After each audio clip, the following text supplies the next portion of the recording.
اللہ الرحمن الرحیم۔ برادران اسلام، دروس سابقہ میں سیدنا معاویہ رضی اللہ تعالیٰ عنہ کا ذکر ہو رہا تھا۔ کیونکہ روافض جو ہیں وہ سب معاویہ کے خلاف تبرہ کرتے ہیں، حتیٰ کہ انہوں نے، کیونکہ حضرت معاویہ رضی اللہ تعالیٰ عنہ 22 رجب کو فوت ہوئے، تو انہوں نے 22 رجب کو کونڈے بنائے ہوئے ہیں۔ اصل ان کی وفات کی خوشی ہے۔ لوگوں کو یہ کہتے ہیں نہیں جی امام جعفر صادق کی موت ہے، امام جعفر صادق کی وفات رجب میں ہوئی نہیں۔ تو بہرحال حضور صلی اللہ علیہ وسلم کے صحابہ کے بارے میں جو شخص بھی برائی کرتا ہو تو حضرت علامہ ابن قیم رحمۃ اللہ علیہ فرماتے ہیں کہ ایسی بات سنو تو کہو کہ انہو زندیق، اور یہ زندیق ہے۔ کیونکہ جس کی نسبت حضور سے ہو جائے،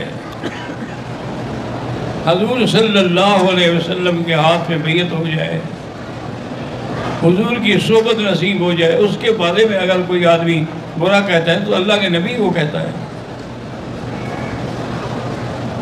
اسی لیے میرے آقا نے فرمایا اللہ اللہ اصحابی، اور اس کے بعد آپ نے ارشاد فرمایا لا تتخذوهم غرضا من بعدی فمن احبهم فبحبی احبهم ومن ابغضهم فببغضی ابغضهم ومن آذاهم فقد آذانی ومن آذانی فقد آذ اللہ ومن آذ اللہ فیوشک ان یأخذہ۔ اگر میں کہ خبردار میرے صحابہ کے بارے میں برا نہ کہا کرو، جو مجھ سے محبت کرتا ہے وہ میرے صحابہ سے بھی محبت کرتا ہے، اور جو مجھ سے بغض رکھتا ہے وہ صحابہ سے بھی بغض رکھتا ہے۔ اس لیے ان کے بارے میں کبھی بری بات بھی نہ سوچا کریں، اور جو آدمی ان کو ایذا پہنچائے اس نے مجھے ایذا پہنچائی، اور جس نے مجھے ایذا پہنچائی گویا اللہ کو ایذا پہنچائی، اور جو اللہ کے ایذا پہنچائے قریب ہے کہ اللہ اس کو پکڑ لے۔ اس لیے یاد رکھیں کہ حضرت امیر المومنین معاویہ رضی اللہ تعالیٰ عنہ، ان کا جو لقب تھا پتہ ہے وہ کیا ہے؟ وہ ہے خال المومنین، کیونکہ ان کی بہن حضور صلی اللہ علیہ وسلم کی بیوی ہے، ام حبیبہ، تو خالو ہے۔ اور حضرت معاویہ رضی اللہ تعالیٰ عنہ، اسی طرح حضرت خالد بن الولید، اسی طرح حضرت عمرو بن العاص، یہ سب لوگ جو ہیں فتح مکہ کے بعد مسلمان ہوئے۔ 3 جماعتیں ہیں جن کا اللہ نے قرآن میں بھی ذکر کیا ہے اور احادیث مبارکہ میں بھی ذکر ہے۔ پہلی جماعت تو وہ ہے من المہاجرین، جن نے گھر چھوڑے، در چھوڑے، مکہ چھوڑا، ہجرت کی۔ اسی لیے جب مدینہ منورہ پہنچے، خدا کی شان ہے کہ مدینہ منورہ جو ہے یہ وبا والا شہر تھا، تو بی بی عائشہ فرماتی ہیں کہ میں اپنے ابے کا پتہ کرنے کے لیے گئی، ان کا کیا حال ہے۔ میں جب گئی تو انہوں نے کہا کہ اللہ مشرکین مکہ پہ لعنت کرے جنہوں نے ہمیں اللہ کے گھر سے نکالا اور اس وبا والے شہر میں بھیجا۔ تو میں گھبرا گئی، میں نے کہا جب میرے ابے جیسے محبت کرنے والے بندے کا یہ حال ہے تو پھر میں حضرت بلال کی عیادت کے لیے گئی۔ حضرت بلال کے پاس گئی تو انہوں نے کہا لعنت اللہ علی المشرکین، اللہ مشرکین پہ لعنت کرے جنہوں نے ہمیں وہاں سے نکالا ہے۔ بی بی عائشہ بڑی عالمہ فہیمہ ذکیہ تھی، سمجھ گئی کہ سارے صحابہ پریشان ہیں۔ اس نے آگے حضور کی خدمت میں عرض کیا کہ یا رسول اللہ، جب صحابہ کا یہ حال ہے تو بعد میں آنے والوں کا کیا ہوگا؟ حضور صلی اللہ علیہ وسلم مسجد میں آئے نماز کے بعد، آپ نے فرمایا کہ اللہم منکر الوباء والجفاء الی الجوفہ، یا اللہ یہ وبا اور یہ جو بیماریاں ہیں سب جوفہ کی طرف بھیج دے، میرے مدینے کو رحمت والا اور خیر والا بنا دے۔ صحابہ فرماتے ہیں کہ پھر اس کے بعد کوئی بیماری نہیں ہوا، حضور کی دعا ایسی لگی کہ سب وبا ختم ہو گئی، سب بیماریاں ختم ہو گئی۔ تو حضرت معاویہ رضی اللہ تعالیٰ عنہ، اسی طرح حضرت خالد بن ولید رضی اللہ تعالیٰ عنہ، اسی طرح عمرو بن العاص رضی اللہ، یہ کتنے بڑے لوگ ہیں، لیکن آئے تیسرے نمبر پہ ہیں۔ پہلا نمبر ہے مہاجرین، دوسرا ہے انصار، تیسرا ہے والذین اتبعوہم بإحسان رضی اللہ تعالیٰ عنہم ورضوا عنہ۔ حضور صلی اللہ علیہ وسلم نے معاویہ کو دعا کی کہ اللہم علمہ الکتاب، معاویہ کو میرا اللہ قرآن کا علم عطا فرما، وقہ العذاب، اور اس کو جہنم کے عذاب سے بچا۔ دوسری روایت میں آتا ہے کہ آپ نے دعا کی کہ اللہم علمہ الحساب، یا اللہ معاویہ کو حساب کا بھی علم عطا فرما۔ حدیث میں آتا ہے کہ جبریل علیہ السلام آئے تو حضور نے مشورہ کیا کہ جبرائیل میں حضرت معاویہ کو اپنا کاتب بنا لوں؟ انہوں نے کہا حضور بالکل بنائیں، یہ بڑا امین آدمی ہے۔ تو حضور نے اس کو کاتب الوحی بھی بنایا اور دعا بھی کی۔ حضور صلی اللہ علیہ وسلم کے زمانے میں جب آپ کی وفات ہو گئی،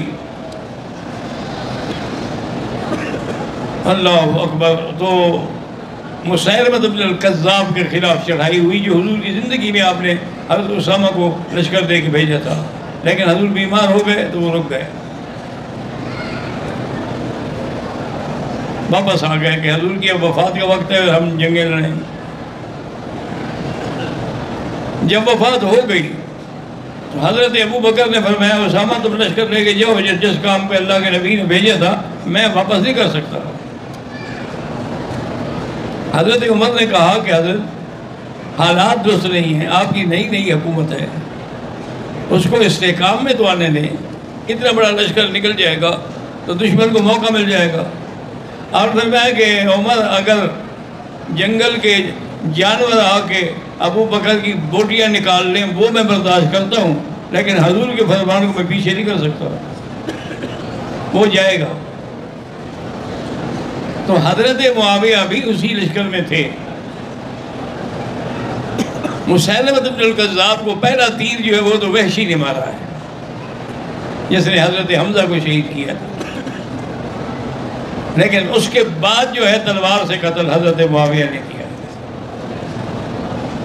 کہ حضور کا جو سب سے بڑا دشمن تھا اور نبوت کا دعویٰ کرنے والا تھا، تو حضور حضرت صدیق کے زمانے میں اللہ نے یہ کام حضرت امیر معاویہ سے لیا۔ اس کے بعد حضرت ابو بکر صدیق رضی اللہ تعالیٰ عنہ کے پاس، اصل میں یاد رکھیں کہ کلات کا جو علاقہ ہے افغانستان میں، وہاں کا ایک راجہ تھا، اس کو پتہ چلا حضور کے بارے میں، تو اس نے حضور کے لیے ہدیہ بھی بھیجا اور ساتھ اپنے ساتھیوں سے بھی کہا کہ پتہ کریں واقعی حضور نے نبوت کا دعویٰ کیا، پھر میں جا کے مسلمان ہوں گا۔ وہ ہدیہ کیا تھا؟ ایک لکڑی ساگوان کی، سب سے قیمتی لکڑی ساگوان کی ہوتی ہے، اور ایک مٹکے کے اندر زنجبیل تھا، زنجبیل کہتے ہیں جسے ہم ادرک کہتے ہیں۔ وہ مٹکے میں اس لیے تھا کہ اس زمانے میں کوئی فیض تو تھے نہیں کہ بھئی اتنے سفر افغانستان سے مدینے پہنچتے پہنچتے خراب نہ ہو جائے، انہوں نے آ کے پیش کیا. حضرت ابو ایوب انصاری سے کہا کہ جہاں میری چارپائی ہے نا وہاں یہ اس لکڑی کا تخت بنا کے چارپائی بنا کے وہیں بچھاؤ اور چٹائی اس کے اوپر ڈال دو.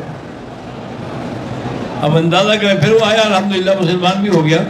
تو یہ بات تھی کہ اسی چارپائی پر حضور کا جنازہ اٹھا, اسی پہ ابو بکر کا جنازہ اٹھا, اسی پہ عمر کا جنازہ اٹھا, اسی پہ عثمان کا جنازہ اٹھا, اسی پہ امیر معاویہ کا جنازہ اٹھا.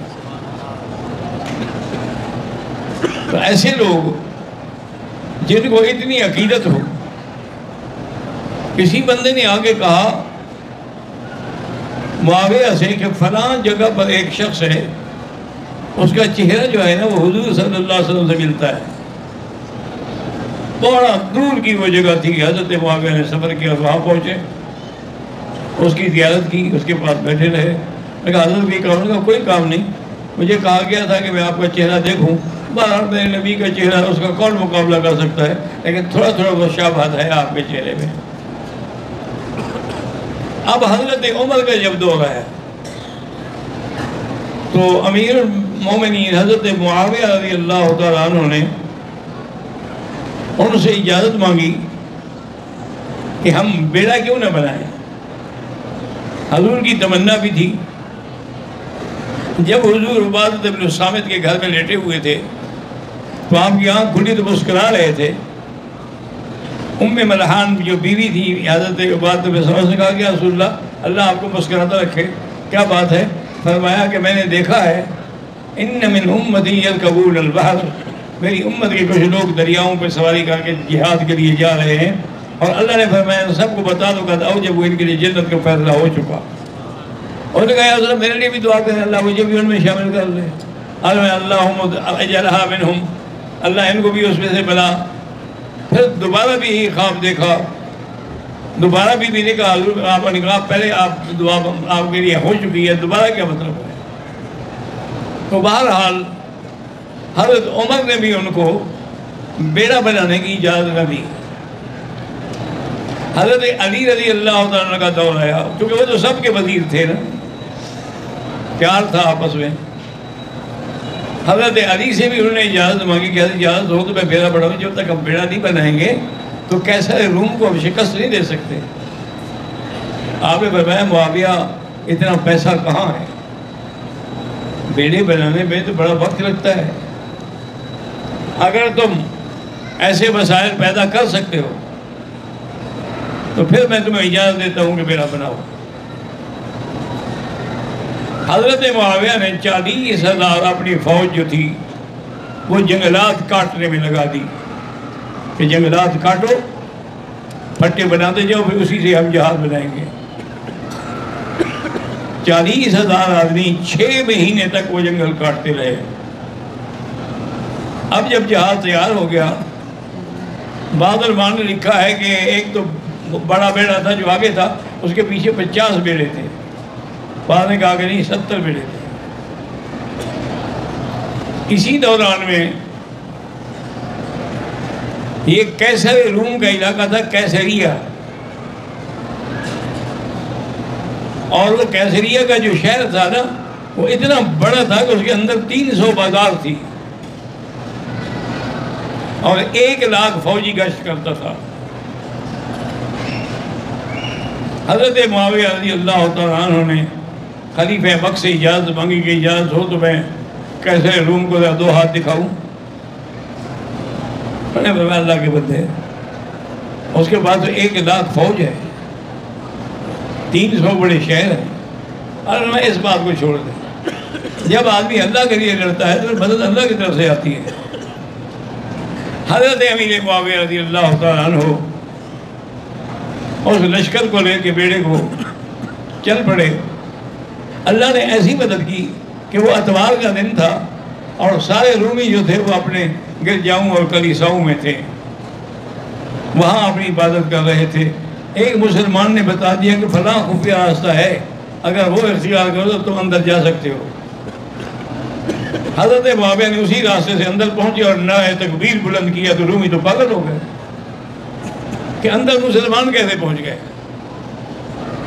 80,000 رومی کو اس دن حضرت علی نے حضرت معاویہ نے قتل کیا ہے۔ 80,000 کہہ دینا آسان ہے۔ اور پھر آپ نے فرمایا کہ میری جماعت میں جو حافظ قرآن ہیں وہ آ جائیں۔ 70 حافظ قرآن تھے۔ آپ نے فرمایا بھی ان کے 70 شہروں میں تم چلے جاؤ، ہر قاری ایک شہر میں ہو، وہاں قرآن پڑھائے، ان کو اللہ کا دین سمجھائے، ان کی تنخواہ جو ہے وہ میں دوں گا۔ ان کو وہاں بھیجا گیا اور ساری اپنی مملکت میں حضرت نے اعلان کرا دیا کہ جہاں جہاں کوئی حافظ قرآن ہے وہی قرآن پڑھانا شروع کر دے۔ تو ایک ہی سال میں 70,000 آدمیوں نے قرآن پڑھا۔ پھر قرآن کو محفوظ کر دیا گیا۔ حضرت معاویہ رضی اللہ تعالیٰ نے ویسے تو کئی شادیاں کی تھیں، لیکن ان کی جو مشہور شادی تھی وہ محسون بنت بہدل، یہ بہدل قبیلے کے سردار کی بیٹی تھی۔ اس سے ایک ہی بیٹا پیدا ہوا جس کا نام حضرت نے اپنے بھائی کے نام پر یزید رکھا۔ دوسری آپ کی بیوی تھی فاختہ، اس سے اللہ نے 2 لڑکے دیے، ایک عبد الرحمن وہ فوت ہو گیا اور ایک عبداللہ، اسی کو حضرت نے کنیت بنایا ابو عبداللہ رضی اللہ تعالیٰ عنہ وارضاہ۔ حضرت امیر معاویہ رضی اللہ تعالیٰ عنہ جب فوت ہوئے تو آپ نے کہا کہ مجھے اسی چارپائی پر میرا جنازہ اٹھایا جائے۔ آپ کو نجف اشرف میں دفن کیا گیا۔ 22 رجب تھی، 78 سال آپ کی عمر تھی، اسی میں آپ دفن ہوئے۔ اور آج تک بھی تمام مسلمان عالم اسلام اس مقام پہ جاتے ہیں اور ان کی زیارت کرتے ہیں۔ تو اس لیے ہمیشہ یاد رکھیں کہ اگر صحابہ سے بغض ہوگا تو پھر ایمان نہیں بچے گا۔ اللہ آپ کو بھی مجھے بھی صحابہ سے اہل بیت سے محبت نصیب کرے۔